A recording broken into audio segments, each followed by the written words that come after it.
lovely to have you watching this February 14th. I'm Cral Azuz for CNN 10. Today's first story takes us to South Africa. There have been some big question marks hanging over the nation's government. Primarily, what will happen to President Jacob Zuma? The 75-year-old became leader of the Parliamentary Republic after his political party won elections in 2009. But that party, the African National Congress, has demanded that President Zuma resign, and on Tuesday, he refused to go. Since he took power, Zuma's government has been involved in a number of scandals. President Zuma himself has been accused hundreds of times of corruption because of a weapons deal dating back to the 1990s. He denies all of the accusations. And he's remained in power despite several attempts from opposition political parties to remove him. But in recent years, his African National Congress party has been losing support in South Africa. And in December, it chose another politician to lead it. A party official said yesterday that President Zuma had agreed to step down as president, but he wanted to stay for several more months to oversee the transition to a new government. The African National Congress said no.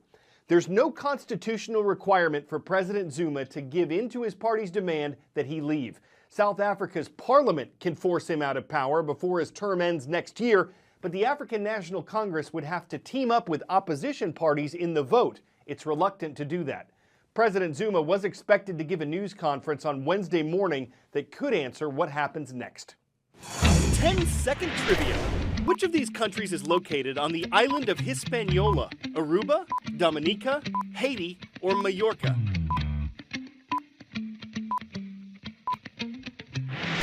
The island of Hispaniola is shared by the Dominican Republic and the nation of Haiti.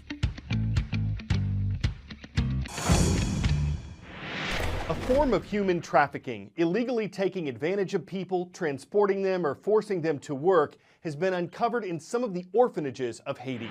This is the poorest country in the Western Hemisphere. Its average literacy rate is around 60%. Less than 40% of the population has electricity, and a devastating earthquake that struck the island nation in 2010 left survivors even more vulnerable.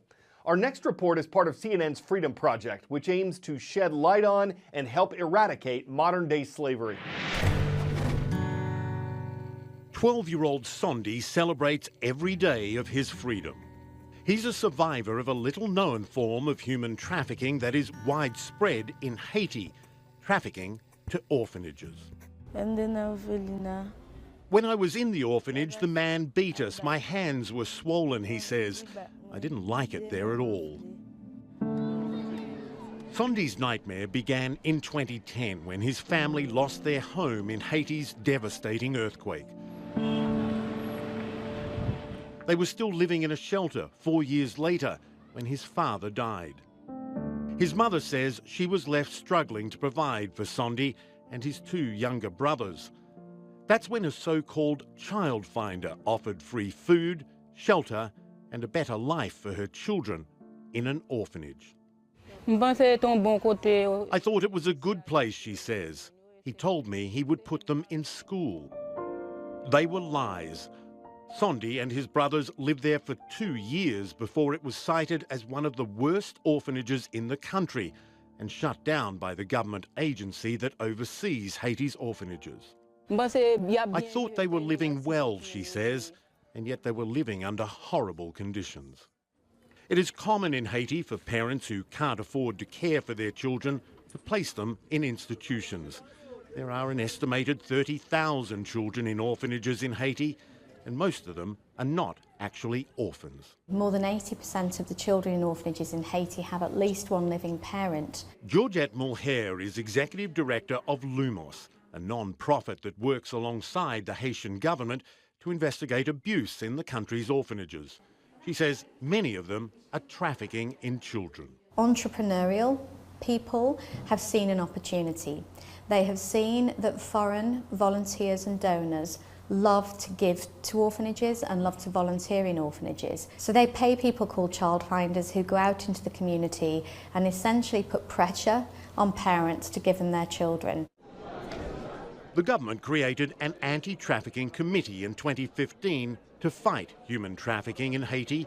Committee leaders acknowledge trafficking to orphanages is a big part of the problem, and they rely on support from non-profits like Lumos. When Sondi's orphanage was shut down in 2016, Lumos helped reunite the children with their parents. A year later, Mulher went back to visit the site. So the first time that we walked into this place last year, it was one of the worst that I'd ever seen. There were 41 children in here and not one adult. They were emaciated. Many of them were naked. Mulher wanted to make sure it was not back in business. She was surprised to find the owner, Jonathan Vernet, still living on the premises.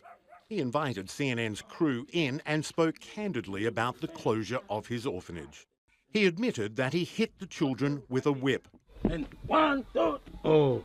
But he says it was discipline, not abuse. This is basically the toilets. He also agreed the conditions in his orphanage were bad, but he blames American donors who came to visit the children and brought small amounts of food and water, but didn't offer sustained financial support. He even acknowledged lying to parents, but says it was all part of the game. I'm not going to give them sweet talking. Okay, Mr. Venet, my kid's going to school. Yes, my kid, yes. They lied to me too. I have to lie too.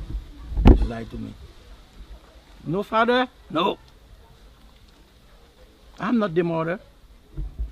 They're not my kids. They lie to me. I take them.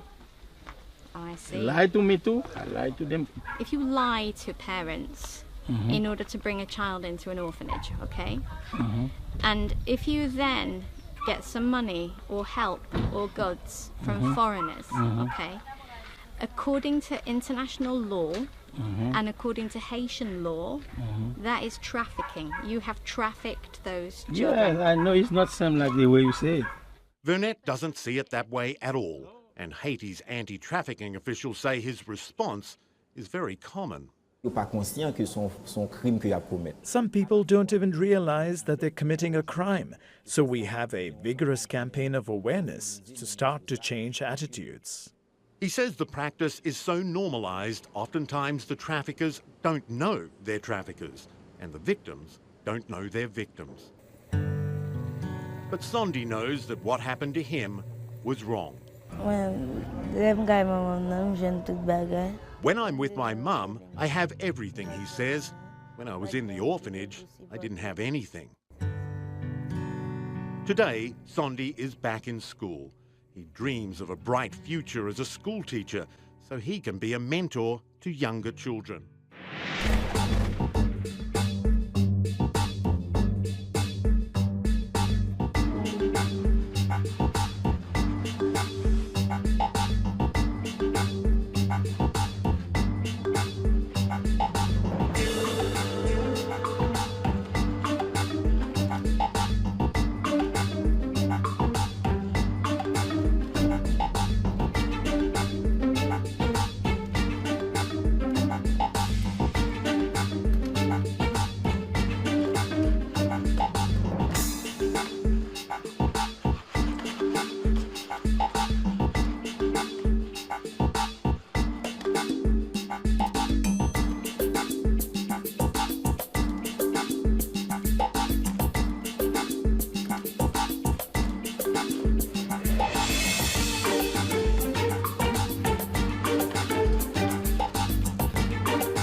Every time a woman gives birth in America, there's a 1 in 30 chance she'll have twins.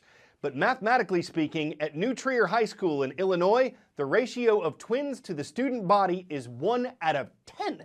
There are 44 sets of twins here and 1 set of triplets. That's 91 students, and the kicker is they're all sophomores. That's a Guinness World Record. It's actually 2. 1 for the most twins and 1 for the most multiples in the same class.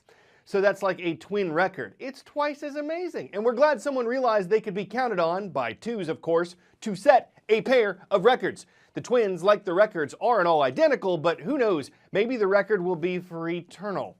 I'm Cral Azuz, and that's Twin out of 10.